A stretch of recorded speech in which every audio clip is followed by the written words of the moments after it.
Change is the rule of nature, but sometimes artificial makeshifts prove as wonderful, if not more, than the natural change. Formula One track has recently witnessed such a mind-boggling change, leading to the combination of fast-moving racing cars and the movement pattern of swiftly gliding porpoises or dolphins. Frequently uttered by the motorsports commentators across the globe, this new change is termed as porpoising. After chicane and DRS, this is another unique gem added to Formula One's nomenclature. Due to the new ground effect technology, which was introduced as part of a wholesome aerodynamics change to promote more competitive racing, new generation cars were seen bouncing like a dolphin or a porpoise during preseason testing and free practice sessions. Welcome to our YouTube channel, and in today's video we are going to discuss porpoising, its nature, its cause and aftermath, and who is gaining from this rule and who is pushed backwards. So without wasting any moment, let's dive deep into the topic and understand how this single decision is reshaping the future of Formula One and modern motorsports. How porpoising works. Keeping in mind to formally introduce porpoising, Formula One's governing body, FIA, has enacted a major rules shakeup in 2022. In fact, it was initially designed for the 2021 racing season, but the practical implementation got delayed due to COVID-19 pandemic. This phenomenon of porpoising functions on the basis of airflow getting stuck underneath the car and a chain reaction generating a push and pull effect. To execute this feature, F1's new cars are designed to significantly reduce the turbulent air they create. To compensate, they now generate that all-important downforce through ground effect, with a pair of venturi tunnels below the cars. As the car becomes fully loaded with immense levels of downforce, it pushes down on its suspension. It leads to the possibility of the floor getting close or making contact with the track, which in turn will contribute to stalling the airflow underneath. The diffuser, much wider than in the 2021 cars, fails to keep the airflow sticking fast to its wall beyond a certain speed of around 250 kilometers per hour or 150 miles per hour. The airflow is then detached from the upper edge of the diffuser and creates a stall, which slows down the flow under the venturi ducts and reduces the downforce of the car. Less suspension control due to the new coil spring and damper-cum-shock absorber setup makes the car's ground clearance really low. This low ground clearance along with low downforce initiates a cycle of aerodynamic unloading and reloading of the car. This movement makes a driver feel as though he is traveling across a bumpy track.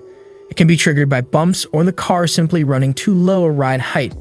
But once it starts to happen, it results in the odd visuals of the car bouncing up and down.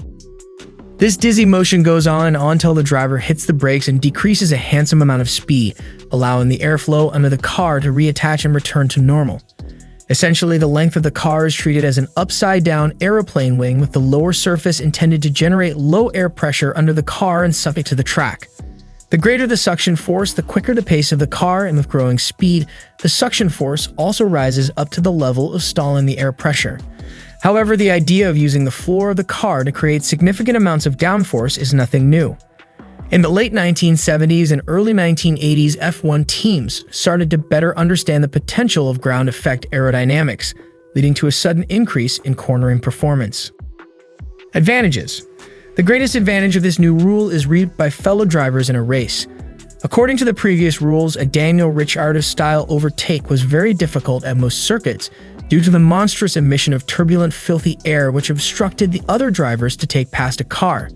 That is why F1 cars have the DRS or drag reduction system, a rear wing flap generating higher top speed, which drivers can open when they come close to a car which is right ahead of them and they wish to overtake it. For the 2022 season, the downforce will now be produced through ground effect tunnels below the car. The turbulent air will be passing away from the tires toward the rear wing by means of the presence of simpler front and rear wings, wheel covers, and winglets. Hence, a Formula One car will create less dirty air for the following car without subtracting the downforce. Thus, the racing is made closer with easier overtaking. However, it also affects the capacity to produce downforce through ground effect. The FIA has introduced two venturi ducts to compensate for the loss of downforce, and the driver must depend on the ground to boost the downforce by means of the air acceleration through these ducts. Negative effects. Porpoising proves expensive for the teams since they must change the car's setup to minimize it, ultimately leading to raised ride height and reduced speed. The problem was first discovered in the late 1970s when Colin Chapman was the first team boss to trial ground effect aerodynamics with his Lotus F1 cars.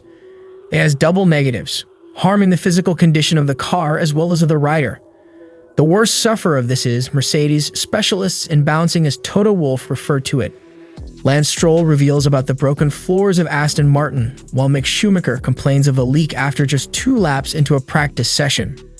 The riders, too, fall victim to porpoising as the impact of the cars hitting the ground travels through the driver's body due to absence of stiffer suspension. George Russell was the first to complain about sore neck and back after experiencing the Mercedes ride full of extreme bouncing. Red Bull team boss Christian Horner says if his RB18 bounced like Mercedes did, he would also tell his drivers to bitch as loud as possible in order to put pressure on the rule makers to make changes.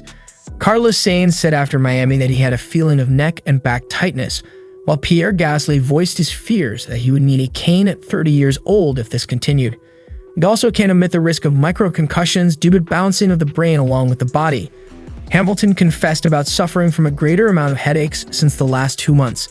The 7-time F1 world champion further pointed out porpoising to be the worst characteristic I have experienced in a car, with regard to his experience with number 44 car in 2022.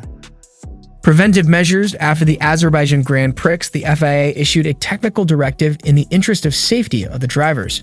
It focused on the closer scrutiny of the planks and skids, as well as defining a metric based on the car's limit for vertical oscillations. This decision received mixed reactions, and teams like Red Bull argued that it should be up to each individual team to resolve their own porpoising problems. The FIA looks forward to having a trial of these measures at the French Grand Prix before enacting it as a law in Belgium.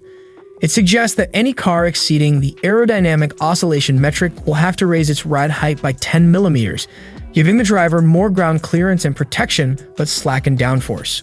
More aspects of the rule include raising the floor edges by 25 millimeters by 2023, along with more stringent lateral floor deflection tests and a new sensor for air oscillation. Keeping in mind that porpoising might never be abolished entirely, the engineers must scratch their heads for innovative ideas and designs to tackle the disadvantages. It's due to the brilliant craftsmanship that Ferrari has stood out as the top car in the Constructors' Championship, whereas McLaren appears to be immune from porpoising owing to its floor design. So, what do you think about porpoising? Will it remain forever in the world of motorsports and Formula 1, or will there be any substantial update in the rule? Please comment down your views about its future and the name of the car brand which is going to top the upcoming events in this post-porpoising era of F1. Like and share this video with your family and friends. Don't forget to subscribe to this channel and hit the bell icon so you never miss any video from us. Stay tuned for more interesting videos coming right away.